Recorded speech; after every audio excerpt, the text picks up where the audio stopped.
بسم اللہ الرحمن الرحیم۔ چلتے پھرتے یہ تسبیح پڑھو، عرش سے دولت کا دروازہ کھل جائے گا۔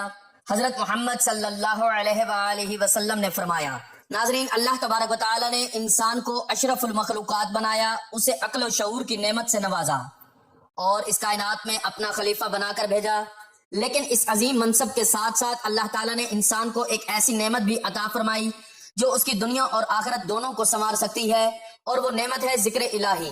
ذکر کا مطلب صرف زبان سے الفاظ ادا کرنا نہیں، بلکہ دل کی گہرائیوں سے اللہ کو یاد کرنا، اس کی عظمت کا احساس کرنا، اس کی نعمتوں پر شکر گزار ہونا اور ہر لمحہ اس کی یاد میں مشغول رہنا ہے۔ ہمارے پیارے نبی حضرت محمد مصطفیٰ صلی اللہ علیہ وآلہ وسلم نے فرمایا کہ چلتے پھرتے تسبیح پڑھو، عرش سے دولت کا دروازہ کھل جائے گا۔ یہ ایک ایسا زرعی اصول ہے جو ہمیں بتاتا ہے کہ اللہ کی یاد صرف مسجد یا جائے نماز تک محدود نہیں، بلکہ ہر قدم پر، ہر سانس میں، ہر لمحے میں اللہ کا ذکر کیا جا سکتا ہے اور کیا جانا چاہیے۔ جب بندہ چلتے پھرتے، کام کاج کرتے، بازار جاتے، گھر میں رہتے، ہر حال میں اللہ کا ذکر کرتا رہے تو اللہ تعالیٰ آسمان سے رحمت اور برکت کے دروازے کھول دیتا ہے، رزق میں فراخی عطا فرماتا ہے اور دل کو سکون و اطمینان نصیب ہوتا ہے۔ اس تحریر میں ہم قرآن کریم کی آیات مبارکہ، احادیث نبوی صلی اللہ علیہ وآلہ وسلم، انبیاء اور رسل کے واقعات اور اسلامی تاریخ کی روشنی میں ذکر الہی کی عظمت، فضیلت اور برکات کو تفصیل سے بیان کریں گے۔ قرآن کریم میں ذکر الہی کی اہمیت، پہلی آیت مبارکہ دائمی ذکر کا حکم۔ اللہ تبارک و تعالی نے قرآن کریم میں ارشاد فرمایا، یا ایھا الذین آمنوا اذکروا اللہ ذکرا کثیرا وسبحوا بکرۃ واصیلا۔ ترجمہ، اے ایمان والو، اللہ کو کثرت سے یاد کرو اور صبح و شام اس کی تسبیح بیان کرو۔ یہ آیت کریمہ اہل ایمان کو واضح حکم دیتی ہے کہ ذکر الہی صرف چند لمحات کے لیے نہیں، بلکہ کثرت کے ساتھ صبح بھی، شام بھی، رات بھی اور دن بھی ہر وقت اللہ کو یاد رکھنا چاہیے۔ لفظ ذکرن کثیرا یعنی بہت زیادہ ذکر، اس بات کی دلیل ہے کہ ذکر کی کوئی مقدار مقرر نہیں، جتنا زیادہ کریں اتنا بہتر ہے۔ دوسری آیت مبارکہ، ذکر سے دل کا سکون، الا بذکر اللہ تطمئن القلوب۔ ترجمہ، خبردار رہو، اللہ کی یاد ہی سے دلوں کو اطمینان حاصل ہوتا ہے۔ یہ آیت مبارکہ قرآن کریم کی سب سے مشہور آیات میں سے ایک ہے۔ اللہ تعالیٰ نے یہاں ایک ابدی حقیقت بیان فرمائی ہے کہ دل کی بے چینی، پریشانی، غم اور اضطراب کا واحد علاج ذکر الہی ہے۔ دنیا کی دولت، شہرت، عہدہ اور منصب دل کو حقیقی سکون نہیں دے سکتے، یہ سکون صرف اللہ کی یاد میں ہے۔ جدید نفسیاتی تحقیق بھی یہ ثابت کرتی ہے کہ مراقبہ اور روحانی مشق سے انسان کا ذہنی سکون بڑھتا ہے، اور ذکر الہی تو اس سے بھی بڑھ کر ہے، کیونکہ یہ رب العالمین سے تعلق کا ذریعہ ہے۔ تیسری آیت مبارکہ، اللہ کا ذکر کرو، اللہ تمہیں یاد رکھے گا۔ فاذکرونی اذکرکم واشکروا لی ولا تکفرون۔ ترجمہ، پس تم مجھے یاد کرو، میں تمہیں یاد کروں گا، اور میرا شکر ادا کرو اور ناشکری مت کرو۔ یہ آیت ایک عظیم وعدہ ہے۔ اللہ خود فرما رہا ہے کہ اگر تم مجھے یاد کرو گے تو میں تمہیں یاد کروں گا۔ سوچیں، کائنات کا خالق، مالک الملک، جو عرش عظیم پر متمکن ہے، وہ آپ کو یاد فرمائے گا۔ اس سے بڑی دولت، اس سے بڑی عزت اور اس سے بڑی خوش بختی کیا ہو سکتی ہے؟ اس آیت میں شکر کا حکم بھی دیا گیا ہے، یعنی ذکر اور شکر لازم و ملزوم ہے۔ جو اللہ کو یاد کرتا ہے وہ اس کی نعمتوں کا بھی شکر ادا کرتا ہے۔ چوتھی آیت مبارکہ، تسبیح کا حکم۔ فسبحان اللہ حین تمسون وحین تصبحون وَلَهُ الْحَمْدُ فِي السَّمَاوَاتِ وَالْأَرْضِ وَعَشِيًّا وَحِينَ تُظْهِرُونَ۔ ترجمہ، پس تم اللہ کی تسبیح کرو جب شام ہو اور جب صبح ہو، اور آسمانوں اور زمین میں اسی کی حمد ہے، شام کے وقت بھی اور جب دوپہر ہو۔ یہ آیت 24 گھنٹے تسبیح کا درس دیتی ہے۔ صبح، دوپہر، شام اور رات ہر وقت اللہ کی پاکیزگی بیان کرتے رہو۔ سبحان اللہ کہنا صرف ایک کلمہ نہیں، یہ کائنات کی سب سے بڑی حقیقت کا اعتراف ہے کہ اللہ ہر نقص، ہر کمزوری اور ہر عیب سے پاک ہے۔ پانچویں آیت مبارکہ، اللہ کا شکر اور اضافہ۔ وَإِذْ تَعَذَّنَ رَبُّكُمْ لَئِن شَكَرْتُمْ لَأَزِيدَنَّكُمْ وَلَئِن كَفَرْتُمْ إِنَّ عَذَابِي لَشَدِيدٌ۔ ترجمہ، اور یاد کرو جب تمہارے رب نے اعلان کیا، اگر تم شکر ادا کرو گے تو میں تمہیں اور زیادہ دوں گا، اور اگر ناشکری کرو گے تو بے شک میرا عذاب بہت سخت ہے۔ یہ آیت کریمہ دولت کے کھلنے کا قرآنی فارمولہ ہے۔ اللہ تعالیٰ نے خود وعدہ فرمایا ہے کہ شکر گزاری سے نعمتیں بڑھتی ہیں، اور تسبیح، حمد اور ذکر شکر گزاری ہی کی اعلیٰ ترین شکلیں ہیں۔ جب بندہ چلتے پھرتے سبحان اللہ، الحمدللہ پڑھتا رہتا ہے تو وہ در حقیقت ہر لمحہ اللہ کا شکر ادا کر رہا ہوتا ہے، اور اللہ کا وعدہ ہے کہ ایسے بندے کی نعمتوں میں اضافہ ہوتا ہے۔ احادیث نبوی صلی اللہ علیہ وآلہ وسلم میں تسبیح اور ذکر کی فضیلت پہلی حدیث سبحان اللہ کی عظمت۔ حضرت ابو ہریرہ رضی اللہ تعالیٰ عنہ سے روایت ہے کہ رسول اللہ صلی اللہ علیہ وآلہ وسلم نے ارشاد فرمایا، دو کلمے ہیں جو زبان پر بہت ہلکے ہیں، میزان میں بہت بھاری ہیں اور رحمان کو بہت پسند ہیں، سبحان اللہ و بحمدہ سبحان اللہ العظیم۔ یہ حدیث ذکر کی سادگی اور عظمت دونوں کو ایک ساتھ بیان کرتی ہے۔ سبحان اللہ و بحمدہ یہ الفاظ زبان پر انتہائی آسان ہیں، چلتے پھرتے، کام کرتے، سوتے جاگتے کہے جا سکتے ہیں، مگر قیامت کے روز میزان میں ان کا وزن پہاڑوں سے بھاری ہوگا۔ دوسری حدیث ذکر کرنے والوں کی برتری۔ حضرت ابو ہریرہ رضی اللہ تعالیٰ عنہ سے روایت ہے، رسول اللہ صلی اللہ علیہ وآلہ وسلم نے فرمایا، کیا میں تمہیں نہ بتاؤں کہ تمہارے اعمال میں سب سے بہتر، تمہارے رب کے نزدیک سب سے پاکیزہ، تمہارے درجات کو سب سے زیادہ بلند کرنے والا، سونے اور چاندی خرچ کرنے سے بہتر اور اس سے بھی بہتر کہ تم اپنے دشمن سے جہاد کرو اور وہ تمہاری گردنیں مارے اور تم ان کی؟ صحابہ نے کہا، ہاں ضرور بتائیں۔ آپ صلی اللہ علیہ وآلہ وسلم نے فرمایا، اللہ کا ذکر۔ یہ حدیث ذکر الہی کی بے مثل فضیلت بیان کرتی ہے۔ نبی صلی اللہ علیہ وآلہ وسلم نے ذکر کو سونا چاندی خرچ کرنے سے بھی بہتر قرار دیا، یعنی جو دولت باہر سے نہیں آتی وہ ذکر سے اندر سے آتی ہے۔ ذکر کرنے والا وہ حقیقی دولت مند ہے جس کا خزانہ کبھی ختم نہیں ہوتا۔ تیسری حدیث تسبیح فاطمہ کی برکت۔ حضرت علی رضی اللہ تعالیٰ عنہ سے روایت ہے، رسول اللہ صلی اللہ علیہ وآلہ وسلم نے حضرت فاطمہ رضی اللہ تعالیٰ عنہا کو فرمایا، جب تم سونے لگو تو 33 بار سبحان اللہ، 33 بار الحمدللہ اور 34 بار اللہ اکبر پڑھو، یہ تمہارے لیے خادم سے بہتر ہے۔ یہ تسبیح فاطمہ کے نام سے معروف ہے۔ نبی صلی اللہ علیہ وآلہ وسلم نے اسے خادم جو مشقت سے نجات دیتا ہے سے بہتر قرار دیا، یعنی یہ تسبیح جسمانی تھکاوٹ دور کرتی ہے، روحانی طاقت دیتی ہے اور زندگی میں برکت لاتی ہے۔ چوتھی حدیث سبحان اللہ کا صدقہ۔ حضرت ابو ذر رضی اللہ تعالیٰ عنہ سے روایت ہے کہ رسول اللہ صلی اللہ علیہ وآلہ وسلم نے فرمایا، تمہاری ہر تسبیح صدقہ ہے، تمہاری ہر تکبیر صدقہ ہے، تمہاری ہر تحمید صدقہ ہے، تمہاری ہر تحلیل صدقہ ہے۔ یہ حدیث وہ لوگوں کے لیے بشارت ہے جو مالی تنگی کی وجہ سے زیادہ صدقہ نہیں کر سکتے۔ ہر بار سبحان اللہ کہنا صدقہ ہے، ہر بار الحمدللہ کہنا صدقہ ہے، ہر بار اللہ اکبر کہنا صدقہ ہے۔ اور صدقہ کیا کرتا ہے؟ بلاؤں کو ٹالتا ہے، رزق کھولتا ہے اور برکت لاتا ہے۔ پانچویں حدیث ذکر کرنے والوں کی خصوصی فضیلت۔ حضرت ابو موسیٰ اشعری رضی اللہ تعالیٰ عنہ سے روایت ہے کہ رسول اللہ صلی اللہ علیہ وآلہ وسلم نے فرمایا، جو شخص اپنے رب کو یاد کرتا ہے اور جو نہیں کرتا ان کی مثال زندہ اور مردہ کی طرح ہے۔ نبی صلی اللہ علیہ وآلہ وسلم نے ذکر کو زندگی اور اس کی غفلت کو موت سے تعبیر کیا۔ جو انسان اللہ کو یاد نہیں کرتا وہ جسم سے تو زندہ ہے لیکن روح کے اعتبار سے مردہ ہے، اس کی زندگی میں کوئی نور نہیں، کوئی حقیقی سکون نہیں، اور جو ذکر کرتا ہے وہ حقیقی معنوں میں زندہ ہے۔ انبیاء اور رسل علیہ السلام کا ذکر و تسبیح۔ حضرت یونس علیہ السلام مچھلی کے پیٹ میں تسبیح۔ انبیاء کرام کی تاریخ میں تسبیح اور ذکر الہی کا سب سے ڈرامائی اور ایمان افروز واقعہ حضرت یونس علیہ السلام کا ہے۔ حضرت یونس علیہ السلام کو اللہ تعالیٰ نے نینوا موجودہ عراق کی طرف نبی بنا کر بھیجا۔ جب قوم نے ان کی دعوت قبول نہ کی تو وہ اللہ کے حکم کا انتظار کیے بغیر جہاز پر سوار ہو گئے۔ سمندر میں طوفان آیا، کرہ ڈالا گیا اور حضرت یونس علیہ السلام کو سمندر میں ڈال دیا گیا۔ ایک عظیم مچھلی نے انہیں نگل لیا۔ اندھیرے کے 3 طبق، مچھلی کے پیٹ کا اندھیرا، سمندر کی گہرائی کا اندھیرا اور رات کا اندھیرا، مگر حضرت یونس علیہ السلام نے ہمت نہ ہاری۔ انہوں نے تسبیح شروع کی، لا الہ الا انت سبحانک انی کنت من الظالمین۔ ترجمہ، تیرے سوا کوئی معبود نہیں، تو پاک ہے، بے شک میں ظالموں میں سے تھا۔ اللہ تعالیٰ نے فرمایا، فاستجبنا له ونجيناه من الغم وكذلك ننجي المؤمنين۔ ترجمہ، تو ہم نے اس کی دعا قبول کی اور اسے غم سے نجات دی اور اسی طرح ہم مومنوں کو نجات دیتے ہیں۔ اس واقعے کا سبق یہ ہے کہ جب کوئی راستہ نظر نہ آئے، جب حالات بالکل بے بس لگے، جب ہر طرف سے مایوسی ہو، تب بھی اگر زبان سے اللہ کی تسبیح جاری رہے تو اللہ تعالیٰ عرش سے نجات کا راستہ کھول دیتا ہے۔ حضرت ایوب علیہ السلام نبی اللہ تھے جن کو اللہ تعالیٰ نے ایک بڑی آزمائش میں ڈالا۔ ان کی تمام دولت چھن گئی، اولاد بچھڑ گئی، جسم بیماری سے گھر گیا، مگر انہوں نے ایک لمحے کے لیے بھی اللہ کا ذکر نہ چھوڑا۔ 18 سال کی طویل بیماری میں بھی ان کی زبان پر تسبیح اور ذکر جاری رہا۔ جب انہوں نے دعا مانگی، انی مسنی الضر وانت ارحم الراحمین۔ ترجمہ، مجھے تکلیف پہنچی ہے اور تو سب رحم کرنے والوں سے زیادہ رحم کرنے والا ہے۔ تو اللہ نے نہ صرف ان کی صحت واپس کی بلکہ پہلے سے دوگنی دولت اور اولاد عطا فرمائی۔ یہ واقعہ ثابت کرتا ہے کہ ذکر الہی تکلیف میں بھی جاری رکھنا چاہیے، کیونکہ یہی وہ عرش سے دولت کا دروازہ ہے جو سختیوں میں بھی کھل سکتا ہے۔ حضرت سلیمان علیہ السلام، شکر اور ذکر سے ملنے والی بادشاہت۔ حضرت سلیمان علیہ السلام کو اللہ تعالیٰ نے ایسی بادشاہت عطا فرمائی جو نہ پہلے کسی کو ملی نہ بعد میں ملے گی۔ جنات، انسان، پرندے، ہوا اور پانی سب ان کے تابع تھے۔ یہ سب کچھ ان کے ذکر اور شکر کا نتیجہ تھا۔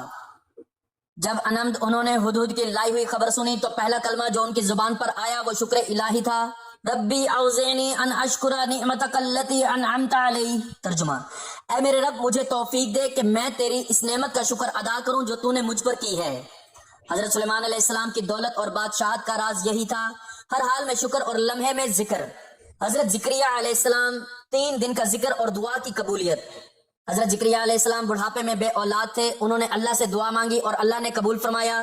بشارت دیتے ہوئے اللہ تعالیٰ نے فرمایا کہ 3 دن تک لوگوں سے صرف اشاروں میں بات کرنا اور ذکر و تسبیح میں مشغول رہنا۔ وَاذْكُرْ رَبَّكَ كَثِيرًا وَسَبِّحْ بِالْعَشِيِّ وَالْأَبْكَارِ۔ ترجمہ: اپنے رب کو کثرت سے یاد کر اور شام اور صبح اس کی تسبیح کر۔ یہ آیت بتاتی ہے کہ جب اللہ کسی بندے پر خاص نعمت نازل کرنا چاہتا ہے تو اسے ذکر کثیر کی طرف متوجہ کرتا ہے، اور ذکر ہی وہ دروازہ ہے جس سے اللہ کی رحمت اور نعمت اترتی ہے۔ حضرت داؤد علیہ السلام، تسبیح کا معجزہ۔ حضرت داؤد علیہ السلام کو اللہ تعالیٰ نے ایک منفرد معجزہ عطا فرمایا۔ ان کی آواز اس قدر پر اثر اور تسبیح اس قدر عظیم تھی۔ یا جبال اوبی معہ والطیر۔ ترجمہ: اے پہاڑوں، اس کے ساتھ تسبیح میں لوٹو، اور پرندوں بھی۔ پہاڑ اور پرندے حضرت داؤد علیہ السلام کی تسبیح کے ساتھ تسبیح پڑھتے تھے۔ یہ بتاتا ہے کہ ذکر اور تسبیح کی طاقت کائناتی ہے، پوری کائنات اللہ کی تسبیح کر رہی ہے، اور جب بندہ بھی اس تسبیح میں شامل ہو جاتا ہے تو وہ اس کائناتی نظام کا حصہ بن جاتا ہے۔ تسبیح کی اقسام اور ان کے فوائد۔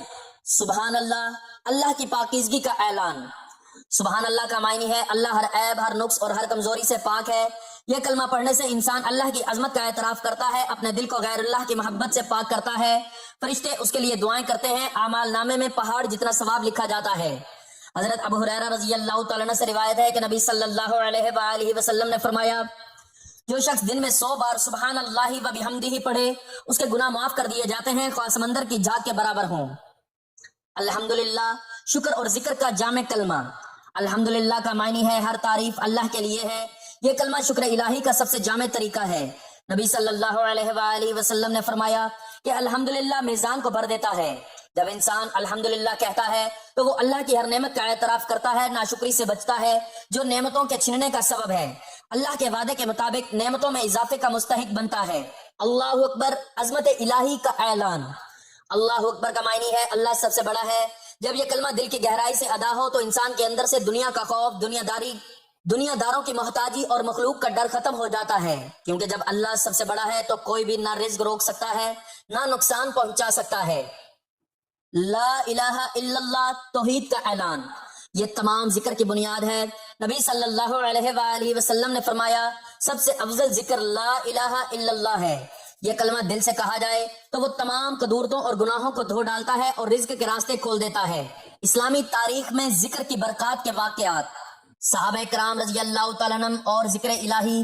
صحابہ کرام رضی اللہ عنہم اجمعین نبی صلی اللہ علیہ وآلہ وسلم کی صحبت میں رہ کر ذکر الہی کی اہمیت کو بخوبی سمجھتے تھے۔ حضرت عبداللہ بن بصر رضی اللہ تعالیٰ عنہ بیان کرتے ہیں کہ ایک شخص نے نبی صلی اللہ علیہ وآلہ وسلم سے عرض کیا، یا رسول اللہ صلی اللہ علیہ وآلہ وسلم، اسلام کے احکامات بہت زیادہ ہیں، آپ مجھے کوئی ایک چیز بتائیں جسے میں تھامے رکھوں۔ آپ صلی اللہ علیہ وآلہ وسلم نے فرمایا، تمہاری زبان ہمیشہ اللہ کے ذکر سے تر رہے۔ یہ حدیث بتاتی ہے کہ جب کوئی راستہ سمجھ نہ آئے، جب دین کے تمام تقاضے پورے کرنا مشکل لگے تو کم از کم ذکر الہی کو تھامے رکھو۔ غزوہ بدر میں مسلمانوں کی تعداد صرف 313 تھی اور دشمن 1000 سے زائد۔ نبی صلی اللہ علیہ وآلہ وسلم رات بھر دعا اور ذکر میں مشغول رہے۔ اللہ تعالیٰ نے فرشتے اتارے اور مسلمانوں کو فتح عطا فرمائی۔ اس واقعے نے ثابت کر دیا کہ ذکر اور دعا وہ ہتھیار ہے جو ظاہری طاقت سے بڑھ کر ہے۔ تاتاریوں کا دور اور اہل اسلام کا ذکر۔ تاریخ میں وہ دور بھی آیا جب تاتاریوں نے بغداد کو تباہ کر دیا، مسلمانوں کی خلافت کا مرکز ختم ہو گیا، لیکن مسلمانوں نے مایوسی کو اپنے اوپر حاوی نہ ہونے دیا۔ علماء اور صوفیاء نے ذکر الہی، تسبیح اور قرآن کے حلقوں کو زندہ رکھا اور چند نسلوں میں وہی تاتاری مسلمان ہو گئے۔ یہ ذکر الہی کی روحانی طاقت تھی جس نے تلوار سے وہ کام لیا جو تلوار نہ کر سکی تھی۔ حضرت عمر رضی اللہ تعالیٰ عنہ کا معمول۔ حضرت عمر رضی اللہ تعالیٰ عنہ خلافت کے منصب پر فائز تھے، عرب و عجم کے حاکم، مگر ان کی زبان ہمیشہ ذکر الہی سے تر رہتی تھی۔ تاریخ بتاتی ہے کہ وہ بازار جاتے، لوگوں سے ملتے، دربار چلاتے، مگر ذکر کا سلسلہ کبھی منقطع نہ ہوتا۔ یہی وجہ تھی کہ ان کے دور میں اسلامی سلطنت اتنی وسیع ہوئی کہ مشرق و مغرب میں پھیل گئی۔ چلتے پھرتے ذکر کی عملی اہمیت، زندگی کی مشغولیت اور ذکر کا حل۔ آج کے دور میں انسان اس قدر مصروف ہے کہ اسے علیحدہ وقت نکالنا مشکل لگتا ہے۔ صبح سے شام تک کام، ذمہ داریاں، خاندان، کاروبار، وقت کہاں سے آئے؟ مگر نبی صلی اللہ علیہ وآلہ وسلم نے اس مسئلے کا حل 1400 سال پہلے ہی بتا دیا۔ چلتے پھرتے تسبیح پڑھو، آپ کو الگ سے گھنٹوں کی ضرورت نہیں۔ آپ گاڑی چلاتے ہوئے سبحان اللہ پڑھیں، بازار جاتے ہوئے لا الہ الا اللہ پڑھیں، کھانا پکاتے ہوئے الحمدللہ پڑھیں، بچوں کو پڑھاتے ہوئے اللہ اکبر پڑھیں، سونے سے پہلے تسبیح فاطمہ پڑھیں۔ یہ عمل آپ کے پورے دن کو ذکر میں بدل دیتا ہے، اور اللہ کا وعدہ ہے کہ جو ذکر کرتا ہے اللہ اسے یاد کرتا ہے، اور جسے اللہ یاد کرے اس کا رزق کیسے بند ہو سکتا ہے؟ عرش سے دولت کا دروازہ، کیا مطلب ہے؟ جب ہم عرش سے دولت کا دروازہ کھلنا سنتے ہیں تو اس کا مطلب صرف مادی دولت نہیں بلکہ اس میں شامل ہے نمبر 1 قلبی سکون، وہ دولت جو ہر خوش بختی کی بنیاد ہے۔ بے سکون امیر کنگال ہے اور سکون سے بھرا غریب دولت مند۔ نمبر 2 صحت، جسمانی صحت اللہ کی وہ نعمت ہے جس کی قدر بیماری میں ہوتی ہے۔ ذکر سے دل اور دماغ کو سکون ملتا ہے جو صحت کی بنیاد ہے۔ نمبر 3 گھریلو خوشی، گھر میں برکت، محبت اور اطمینان، یہ دولت بھی ذکر الہی سے آتی ہے۔ نمبر 4 مادی رزق، اللہ تعالیٰ ذکر کرنے والوں کے رزق میں اضافہ فرماتا ہے، کبھی براہ راست، کبھی ذہن کو روشن کر کے نئے رستے دکھاتا ہے، کبھی مشکلات کو آسان بنا کر۔ نمبر 5 اخروی دولت، جنت اور اللہ کی رضا، یہ سب سے بڑی دولت جو ذکر الہی کا آخری انعام ہے۔ اللہ کا شکر، ذکر کا لازمی حصہ، شکر کی تعریف اور اہمیت۔ شکر کا مطلب صرف زبان سے الحمدللہ کہنا نہیں بلکہ شکر کے 3 اجزاء ہیں۔ نمبر 1 دل سے شکر، یہ یقین رکھنا کہ تمام نعمتیں اللہ کی طرف سے ہیں۔ نمبر 2 زبان سے شکر، الحمدللہ کہنا، اللہ کی تعریف کرنا۔ نمبر 3 عمل سے شکر، ان نعمتوں کو اللہ کی راہ میں استعمال کرنا۔ جب یہ تینوں مل جائیں تو حقیقی شکر ادا ہوتا ہے، اور اللہ کا وعدہ ہے کہ ایسے بندے کی نعمتیں بڑھتی ہی جاتی ہیں۔ ناشکری کے نقصانات، قرآن کریم نے قوم سبا کی مثال دی جن کو اللہ نے ہر قسم کی نعمت دی، باغات، پھل، امن اور خوشحالی، مگر انہوں نے ناشکری کی تو اللہ نے ان پر سیلاب بھیجا اور ان کے باغات تباہ ہو گئے۔ یہ واقعہ قرآن میں عبرت کے طور پر بیان کیا گیا ہے۔ ناشکری صرف ایک گناہ نہیں، یہ وہ رویہ ہے جو برکتوں کو ختم کر دیتا ہے، اور ذکر الہی ناشکری کی ضد ہے۔ جو ہمیشہ اللہ کو یاد کرتا رہتا ہے وہ ناشکری نہیں کر سکتا۔ شکر اور ذکر کا آپس میں تعلق، ذکر اور شکر ایک ہی سکے کے 2 رخ ہیں۔ جب زبان پر سبحان اللہ ہو تو یہ اللہ کی پاکیزگی کا شکر ہے، جب الحمدللہ ہو تو یہ نعمتوں کا شکر ہے، جب اللہ اکبر ہو تو یہ اللہ کی عظمت کا شکر ہے، اور جب لا الہ الا اللہ ہو تو یہ توحید کا اقرار اور ایمان کی نعمت کا شکر ہے۔ نبی صلی اللہ علیہ وآلہ وسلم رات کو اس قدر نماز پڑھتے کہ قدم مبارک سوج جاتے۔ حضرت عائشہ رضی اللہ تعالی عنہا نے پوچھا، یا رسول اللہ صلی اللہ علیہ وآلہ وسلم، آپ کے تو پچھلے اگلے سب گناہ معاف ہیں، پھر اتنی مشقت کیوں؟ آپ صلی اللہ علیہ وآلہ وسلم نے فرمایا، کیا میں اللہ کا شکر گزار بندہ نہ بنوں؟ یہ ہے حقیقی ذکر اور شکر، وہ ادا نہیں بلکہ محبت اور عقیدت سے سرشار عبادت۔ ذکر الہی کی جدید سائنسی تصدیق، ذکر اور دماغی سکون۔ جدید نیورو سائنس نے ثابت کیا ہے کہ مراقبہ اور روحانی مشق سے دماغ میں سیروٹونن اور ڈوپامائن کی سطح بڑھتی ہے۔ یہ وہ کیمیکل ہیں جو خوشی اور سکون کا احساس دلاتے ہیں۔ ذکر الہی اس سے بھی آگے ہے، یہ نہ صرف دماغ کو بلکہ روح کو بھی سکون دیتا ہے۔ ذکر اور بلڈ پریشر، طبی تحقیق سے ثابت ہوا ہے کہ جو لوگ باقاعدگی سے مذہبی ذکر و اذکار کرتے ہیں ان کا بلڈ پریشر معمول پر رہتا ہے، ذہنی دباؤ کم ہوتا ہے اور قوت مدافعت بڑھتی ہے۔ جب صحت ہو تو کام کرنے کی صلاحیت ہو، اور جب صلاحیت ہو تو رزق کے راستے کھلتے ہیں۔ ناظرین محترم، وقت کی نزاکت کو مد نظر رکھتے ہوئے چلتے ہیں عمل کی جانب، اور آپ کو بتاتے ہیں کہ آپ نے چلتے پھرتے، اٹھتے بیٹھتے، کب، کہاں، کیسے اور کتنی تعداد میں، کس ترتیب سے کس عمل کو کرنا ہے۔ تو ناظرین، آپ کو دن میں جب جہاں جیسے وقت مل جائے آپ نے بتائی گئی تعداد اور ترتیب کے مطابق یہ عمل کرنا ہے۔ اس میں سب سے پہلے آپ نے حضور پاک صلی اللہ علیہ وآلہ وسلم کی ذات اقدس پر درود پاک کا نذرانہ پیش کرنا ہے۔ ایک مرتبہ ثواب کے لیے میرے ساتھ بھی درود پاک پڑھ لیں۔ اللہم صلی علی محمد وعلی آل محمد کما صلیت علی ابراہیم وعلی آل ابراہیم انک حمید مجید۔ اللہم بارک علی محمد وعلی آل محمد کما بارکت علی ابراہیم وعلی آل ابراہیم انک حمید مجید۔ درود پاک پڑھنے کے بعد آپ نے ہاتھوں کی انگلیوں پر یا تسبیح کے دانوں پر گن کر 71 مرتبہ سبحان اللہ والحمد للہ ولا الہ الا اللہ واللہ اکبر لا حول ولا قوة الا باللہ العلی العظیم پڑھ لینا ہے۔ کیونکہ یہ ایسی عظیم تسبیح ہے کہ جس میں سبحان اللہ، الحمدللہ، لا الہ الا اللہ اور اللہ اکبر شامل ہیں، جو اللہ تعالیٰ کی تعریف، اس کا شکر، افضل ذکر اور اس کی بڑائی بیان کرتے ہیں۔ تو آپ نے یہ تسبیح پڑھنے کے بعد ہاتھوں کی انگلیوں پر یا تسبیح کے دانوں پر گن کر پورے 100 مرتبہ اللہ تعالیٰ کے یہ 2 عظیم نام یا باسطو یا غنیو پڑھ لینے ہیں، اور اس کے بعد 3 مرتبہ سورۃ الاخلاص کی تلاوت کر لینی ہے۔ بسم اللہ الرحمن الرحیم، قل هو اللہ احد اللہ الصمد لم یلد ولم یولد ولم یکن لہ کفوا احد۔ 3 مرتبہ سورۃ الاخلاص پڑھنے کے بعد آپ نے آخر میں اتنا ہی درود پاک پڑھنا ہے جتنا عمل کے شروع میں پڑھا تھا۔ یہ بہت ہی عظیم تسبیح ہے کہ جس سے دولت کے دروازے کھل جاتے ہیں۔ تو آج سے، ابھی سے اس عادت کو اپنا لیں کہ چلتے پھرتے، اٹھتے بیٹھتے سبحان اللہ، الحمدللہ، اللہ اکبر، لا الہ الا اللہ کو ہر سانس میں شامل کر لیں، اور پھر دیکھیں اللہ کا وعدہ سچا ہے، عرش سے دولت کا دروازہ ضرور کھلے گا۔ اللہ تبارک و تعالی ہم سب کو ذکر کثیر کی توفیق عطا فرمائے، ہمارے دلوں کو اپنی یاد سے معمور فرمائے، ہمارے رزق میں برکت عطا فرمائے، اور ہمیں دنیا و آخرت کی حقیقی دولت سے نوازے، آمین یا رب العالمین۔ ناظرین، گزارش ہے کہ اللہ تعالیٰ کے 99 ناموں میں سے کوئی ایک نام لکھ کر کمنٹس میں ضرور شیئر کریں۔ اللہ تعالیٰ ہم سب کا حامی و ناصر ہو، آمین، جزاک اللہ۔